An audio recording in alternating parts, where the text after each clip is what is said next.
Hello and welcome to wish I guess. My name is Rishi and इस video से हम class 7 की NCERT history complete करने वाले हैं, उसका chapter number 2 new kings and kingdoms. So मैंने पिछले वाले वीडियो में मैंने एक टाइमलाइन नोट करने को कहा था कॉपी में। आई होप आप सबने वो नोट कर लिया होगा। ठीक है, नहीं भी किया तो कोई बात नहीं, वापस से देख के कर लो बिकॉज दैट वॉज इम्पॉर्टेंट। सो मैंने बताया था कि जो अर्ली मेडिवल पीरियड था ना, फ्रॉम 750 टू 1200, वो एक पॉलिटिकल फ्रेगमेंटेशन देखने को मिला था यहाँ पे। जैसे कि अशोक के टाइम पे हमने देखा था कि कैसे उन्होंने कंसोलिडेट करके रखा हुआ था। मौर्यास के टाइम पे हमने देखा था, गुप्तास के टाइम पे हमने स्टार्टिंग में देखा था। सो यहाँ पे इस वाले टाइम पीरियड में ना पूरे ऑल ओवर इंडिया में you can say there was a political fragmentation and बहुत सारे फॉरेन इन्वेजन भी हुए इसी टाइम पीरियड के दौरान में। बात करते हैं हमारे न्यू डायनेस्टीज़ की। जैसा कि हमारा जो टॉपिक है आपको दिख रहा है यहाँ पे, राष्ट्रकूट डायनेस्टी इधर है, गुर्जर प्रतिहारास इधर है एंड ऑफ कोर्स पालाज हमारा इधर है। ज़रा मैं शॉर्ट में मार्क कर दूँ, पालाज हमारा इधर है end of course Gurjar Pratiharas इधर है। ठीक है, ये जो डायनेस्टी है इधर, जो ये राष्ट्रकूटा जो डायनेस्टी है, पहले यहाँ पे चालुक्य डायनेस्टी राज करती थी। नीचे इधर जो चोलाज है, यहाँ पे चोलाज है कहीं, यहाँ ढक गया ऐसे। ठीक है, तो यहाँ पे पल्लव डायनेस्टी राज किया करती थी।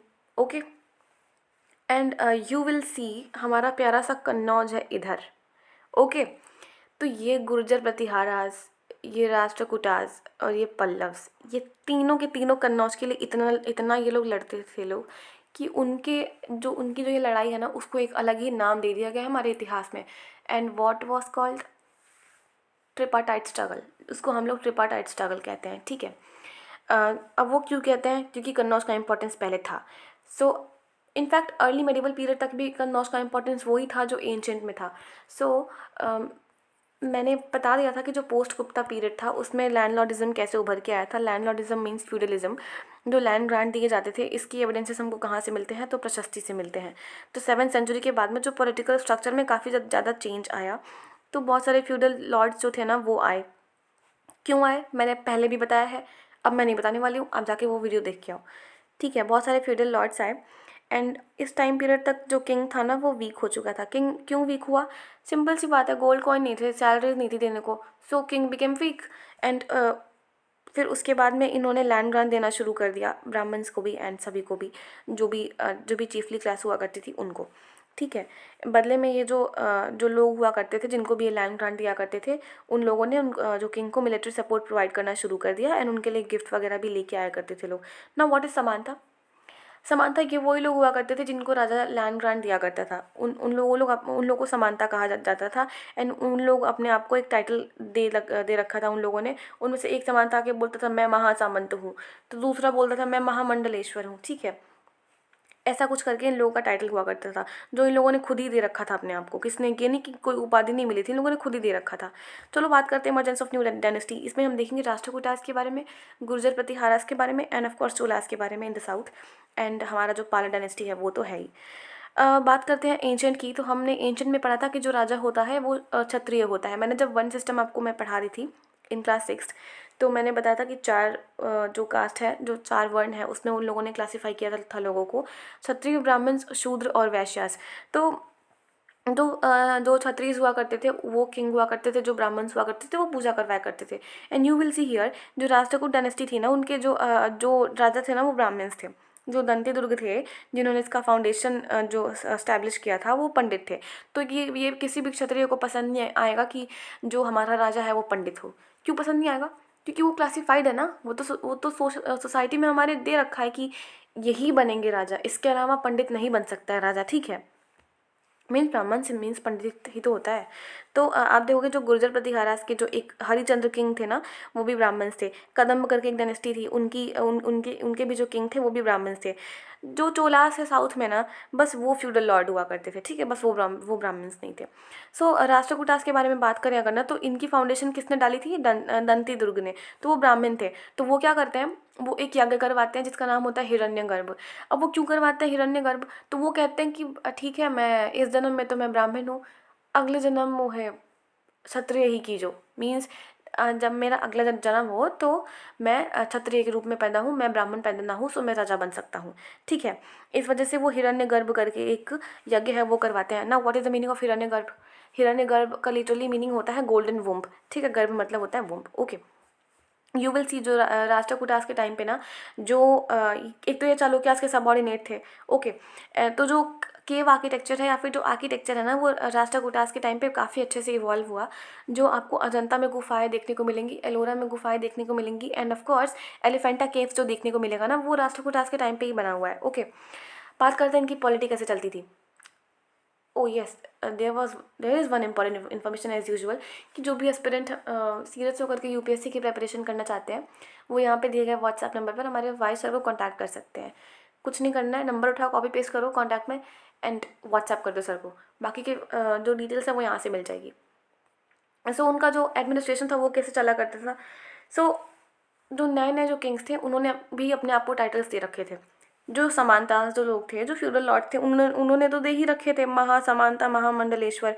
जो किंग्स हुआ करते थे ना वो उन्होंने भी अपने आप को नए नए टाइटल दे रखे थे, लाइक महाराजा धीराज। आप मुझे कमेंट में बताओ कि एंशियंट टाइम का वो कौन सा राजा है जिसने ये टाइटल मीन्स जिसने ये टाइटल लेने की शुरुआत की थी, एल्स यू कैन से जिसने ये टाइटल अपने लिए सबसे पहले यूज़ किया था in ancient India. Okay, hint के लिए बताती हूँ, वो गुप्ता डायनेस्टी का एक राजा हुआ करता था। He was a very powerful king of Gupta dynasty. Okay, तो जो किंग हुआ करते थे वो अपने लिए नए नए टाइटल्स यूज़ किया करते थे, लाइक आई एम महाराजा धीराज।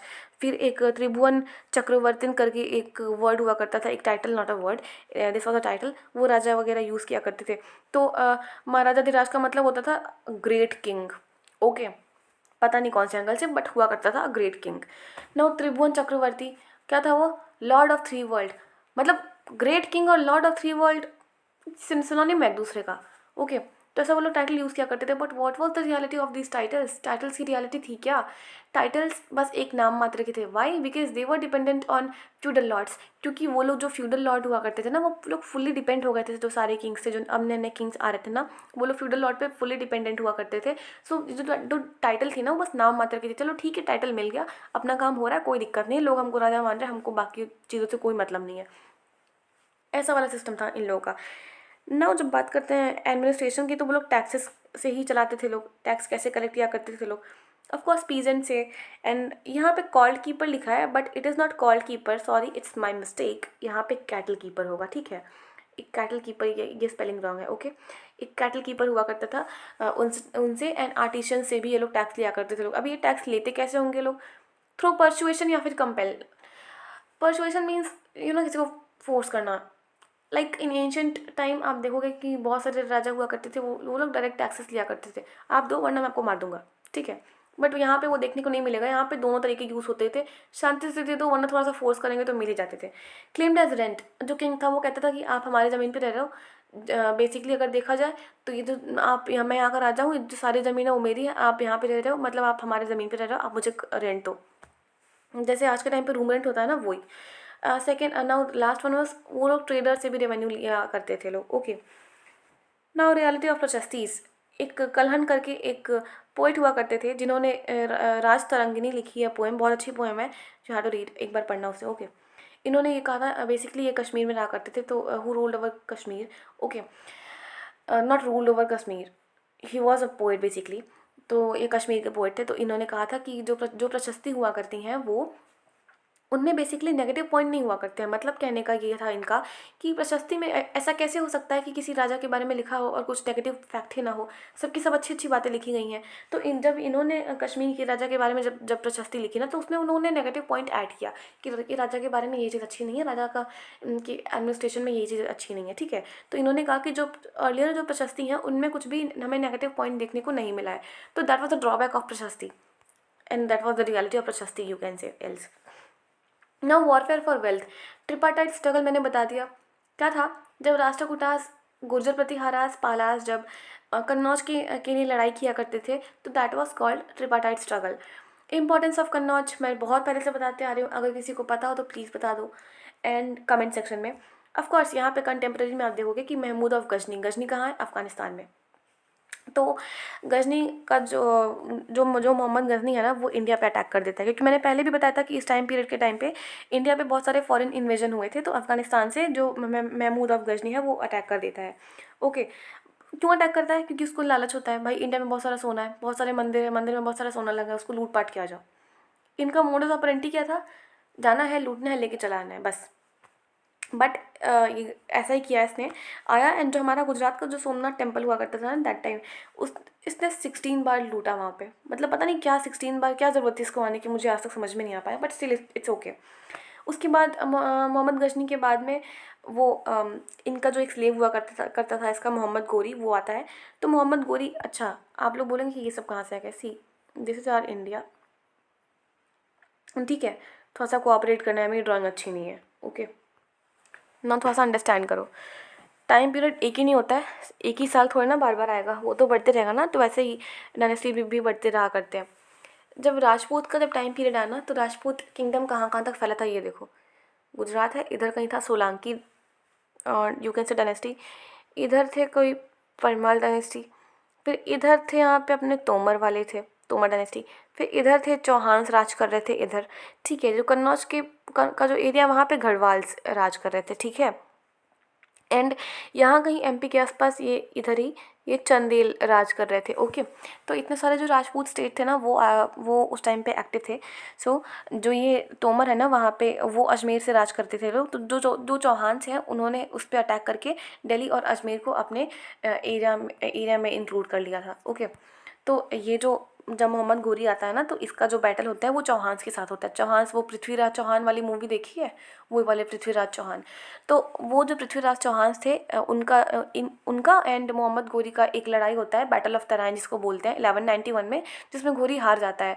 सो वो चला जाता है उसके बाद में, फिर वो 1 साल के बाद आता है लड़ाई करने के लिए, एंड फिर वही बैटल ऑफ द तो वही सेकेंड बैटल ऑफ तराइन होता है। सो उसमें गोरी जीत जाता है, तो पृथ्वीराज चौहान को हरा देता है, एंड धीरे धीरे करते करते वो लाहौर से अपना किंगडम स्टार्ट करता है रूल करना, एंड वहाँ से फिर over a period of time वो पूरा दिल्ली तक एक्सपांड कर लेता है। एंड ऐसे देखोगे आप स्लेव डायनेस्टी की एस्टैब्लिशमेंट हुई इंडिया में। सो जब ये गोरी आता है ना, इतना कंट्रोल वगैरह करके वो चला जाता है। मोहम्मद गजनी तो कुछ भी फिर भी ठीक ठाक रूल किया है इंडिया पे, बट जो उसका स्लेव गोरी था ना, वो अटैक करके चला गया। उसने अपने यहाँ पे एक स्लेव छोड़ दिया, Qutbuddin Aibak. So that is why कहा जाता है ऐसा कि यहाँ से स्लेव डायनेस्टी की स्टार्ट हो गई। स्लेव डायनेस्टी मतलब गुलाम वंश। क्यों स्लेव डायनेस्टी कहा गया इसको, देखो ना, गुलामी तो है। मोहम्मद गजनी का गुलाम था गोरी, गोरी का गुलाम था ऐबक, फिर ऐबक का गुलाम आएगा इल्तुतमिश, फिर इल्तुतमिश के बाद उसकी बेटी आएगी रज़िया। ऐसे करते करते आप आगे हायर क्लासेस में पढ़ोगे, चिंता की कोई बात नहीं है, ठीक है। तो ये सब हमको देखने को मिलेगा वहाँ। नाउ महमूद गजनी के बारे में कितने बार लूटा, क्या कांड किया इसने, कर्म कांड जो भी किए, वो हमको कहाँ से पता चलता है, तो हमको किसी प्रशस्ति से पता नहीं चलता है, वो हमको एक बुक से पता चलता है जिसको अल बिरूनी ने लिखा होता है। किताबुल हिंद करके नाम है उसकी बुक का, अल बिरूनी का। तो हमको वहाँ से इसके एविडेंसेस मिलते हैं कि वो खुद ही कहता है कि वो जो लोग थे ना, जो अल बिरूनी कहता है कि जो लोग थे वहाँ के, वो खुद ही, उन लोगों ने हमारी हेल्प करी थी लिखने में वो बुक, ठीक है। मीन्स नॉट लिखने में वो बुक, बट इंसिडेंट तो वो लोग बताते होंगे ना कि ये हुआ था, वो हुआ था, ओके। सो ऐसा कुछ था। आ जाते हैं अपने चोलास पे। How did Cholas came to power. अभी देखते हैं, जो जो ये वाले जो दो चोलास थे ना, आप इनका देख रहे हो, मैंने यहाँ पे शायद मार्क भी कर रखा है क्या, सी, ये जो चोलास का किंगडम देखो, इधर यहाँ तक था, इधर तक फैले हुए थे, ये पूरा गंगा वाले रीजन में, ओके। ये जो चोलास हुआ करते थे ना, कि पहले वाले जो चोलास थे, मैंने स्टार्टिंग में जो बताया, चोला चेरा एंड पांड्या, वही वाले चोलास थे, बट दे वर डिफरेंट। क्यों डिफरेंट थे, क्योंकि जो पहले वाले चोलास थे ना, वो बहुत छोटे हुआ करते थे, एंड जो ये वाले चोलास है ना, इनको द इम्पीरियल चोलास कहा जाता था, ठीक है। तो बेसिकली हम इसमें क्या देखेंगे, चोलास में हम लोग देखेंगे इनके टेम्पल आर्किटेक्चर, बहुत अच्छे अच्छे टेम्पल्स बने हैं इनके टाइम पीरियड के टाइम पे, ओके। एडमिनिस्ट्रेशन देखेंगे, एग्रीकल्चर देखेंगे, एंड ऑफ कोर्स किंग जो बहुत ही पावरफुल हुआ करते थे। सो बेसिकली ये जो चोलास हुआ करते थे, एक माइनर फैमिली, माइनर चीफली, छोटी छोटी सी चीफली फैमिली हुआ करती थी, जिसको हम लोग मुत्तरियार नाम के नेम से जानते हैं। उन्होंने पावर स्टैब्लिश करी थी कावेरी डेल्टा में, ठीक है। उन्होंने पावर स्टैब्लिश कहाँ पे करी थी, कावेरी डेल्टा में।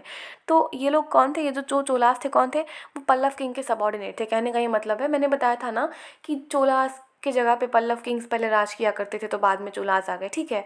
राष्ट्रकूटास के टाइम पे जो पहले चालुक्यास राज किया करते थे, बाद में राष्ट्रकूटास आ गए। तो वही जो पल्लव किंग्स की जगह पे जो चोलास आए थे, तो इनकी जो फाउंडेशन थी वो किसने डाली थी, किसने स्टैब्लिश किया इनको, विजयालया ने। विजयालया भी एक चोला किंग ही हुआ करता था, वो भी पल्लव डायनेस्टी के जो किंग थे ना, उनसे लड़ाई करके उनको हरा के पावर के ऊपर आया था, ठीक है। तो वो भी जो विजयालया था, वो भी चीफली फैमिली से बिलोंग करता था, एंड वो उरैयूर करके एक जगह मिलेगी आपको, वो चोलास की, वहाँ से ये बिलोंग करता था। तो इसने क्या किया, जो ये विजयालया था, वो मुत्तरिया का जो डेल्टा है, जो ये मुतैया जहाँ से राज कर रहे थे, उनको कैप्चर कर लिया मिड 9th सेंचुरी में। एंड उसके बाद वो राज पे मतलब वो पावर पे आया। ओके, आप देखोगे कि जो एक उनकी गॉडेस हुआ करती थी। अच्छा, ये जो चोलास के टाइम पीरियड में ना थंजौर करके, या फिर तंजौर आप कह सकते हो, तंजौर जो भी कहना है कहो, वो जो लोकेशन था ना, वो प्लेस एरिया वो काफ़ी इंपॉर्टेंट हुआ करता था। क्यों, अभी बताएंगे। जैसे कन्नौज इंपॉर्टेंट हुआ करता था ना उन लोगों के लिए, वैसे इधर तंजौर इंपॉर्टेंट हुआ करता था।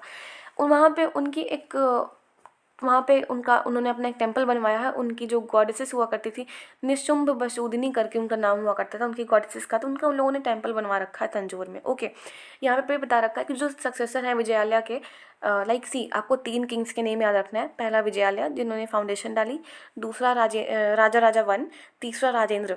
राजेंद्र कौन था, राजा राजा वन का बेटा। सो बेसिकली क्या था कि जो विजयालय ने वो तो बस फाउंडेशन डाली ना, जो राजा राजा वन एंड जो राजेंद्र थे, इन्होंने पूरा एक्सपैंड कर दिया यार चोला एम्पायर को, बहुत ही ज़्यादा एक्सपैंड किया।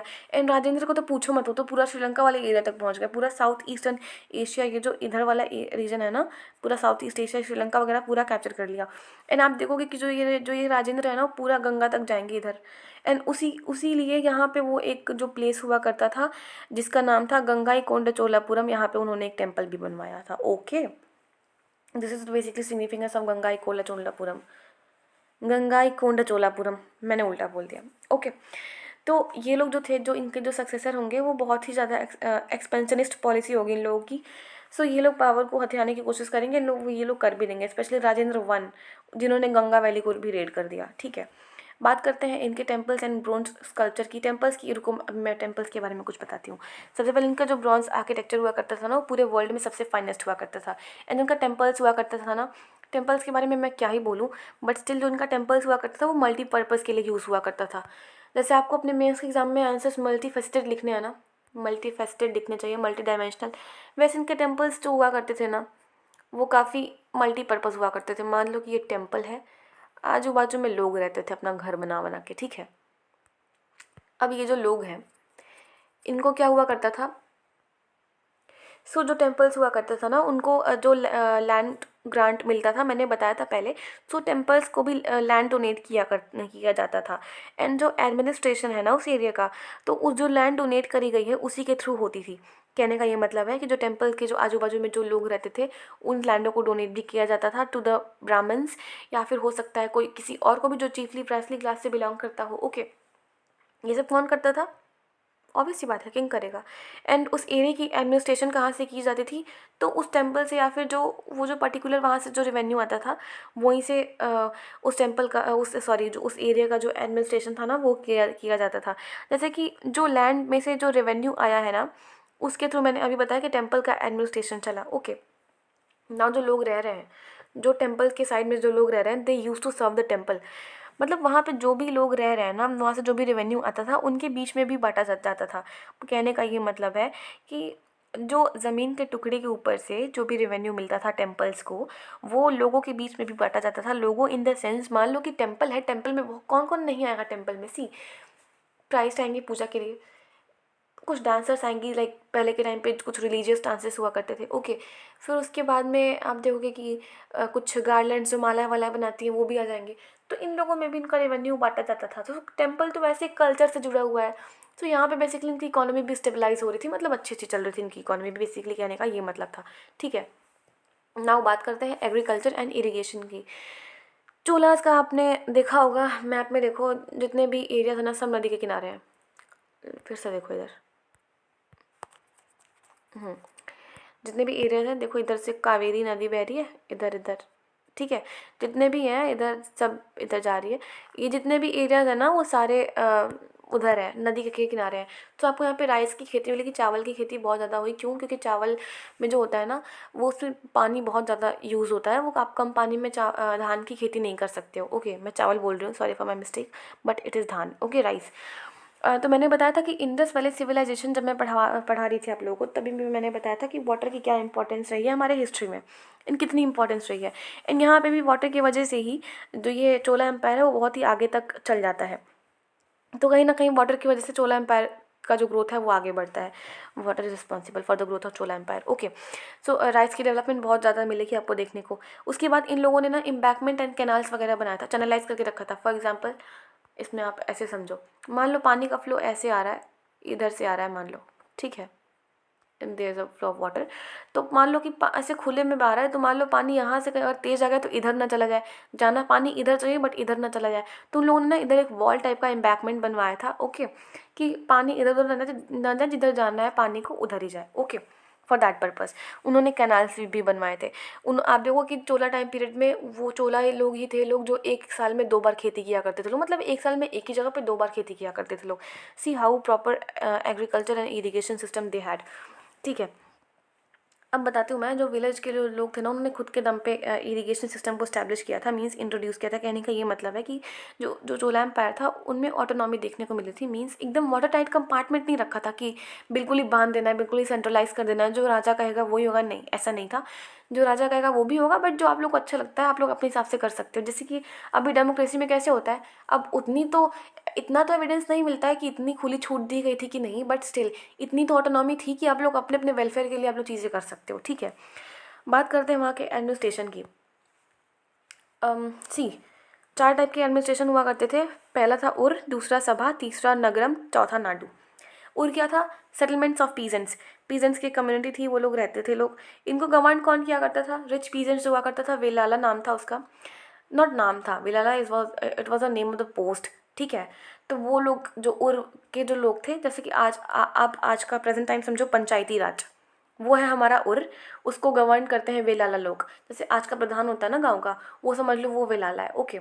नाउ सेकेंड वॉज सभा। सभा ब्राह्मण्स को में मतलब सभा में ब्राह्मण्स ही अलाउड थे और कोई अलाउड नहीं था। So they were basically the Brahmins who were allowed in sabha, ठीक है।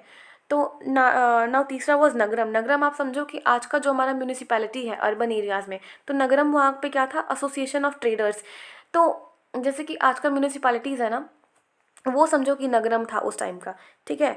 तो वो लोग शहरीकरण अर्बनाइजेशन, या फिर आप कह सकते हो कि शहर के जो एडमिनिस्ट्रेटिव चीज़ें थी, एडमिनिस्ट्रेशन थी वहाँ के, शहर के लोग एडमिनिस्ट्रेशन को ये लोग संभालते थे लोग, नगरम में जो भी ट्रेडर्स के एसोसिएशन थे।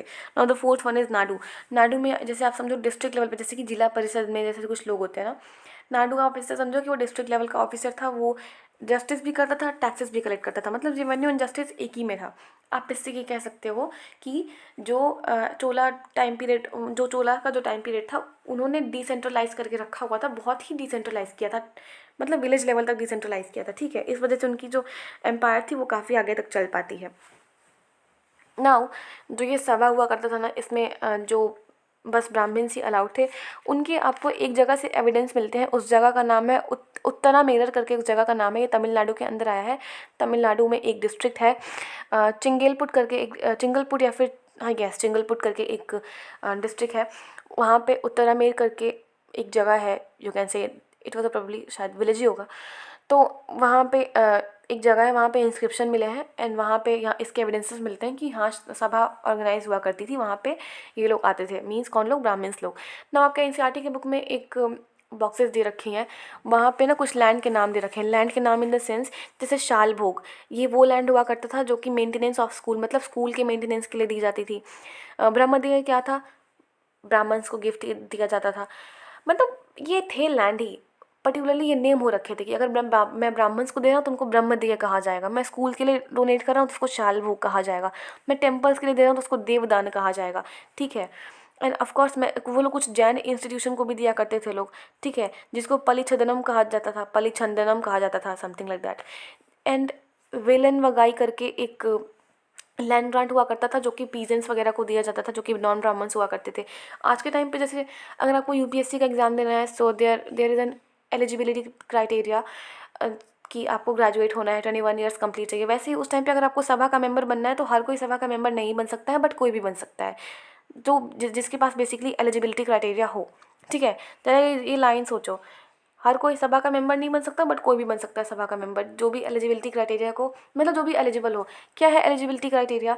उसकी उम्र 35 से 70 साल के बीच में होनी चाहिए, वेदास का नॉलेज होना चाहिए, उसके पास अपना घर होना चाहिए, ठीक है, वो ओनर ऑफ लैंड होना चाहिए जहाँ से रेवेन्यू कलेक्ट हो रहा है। एंड जो ये जो लैंड दिया करते थे ना ये लोग, वो तो जो राजा कहा करता था कि मीन्स अगर मैं टेम्पल के लिए लैंड दे रहा हूँ तो आप लोग वहाँ से रेवेन्यू कलेक्ट कर लो टेम्पल के लिए। मैं स्कूल के लिए दे रहा हूँ तो आप स्कूल के लिए रेवेन्यू कलेक्ट कर सकते हो। तो this kind of administrative system वहाँ पे देखने को मिला। फिर दैट्स इट, ये वाला चैप्टर हमारा कंप्लीट होता है। आप जरा कमेंट करके बताना ये चैप्टर लगा कैसा। Okay, of course last but not the least, हमारे वाइस सर को कॉन्टैक्ट करना मत भूलना यार, बहुत ही बेनिफिशियल है। कुछ नहीं करना, कौन सा कोई पैसे थोड़ी मांग रहा है, ठीक है। कॉन्टैक्ट करना, जिस नंबर कॉपी पेस्ट करो, मैसेज कर दो उनको, ठीक है।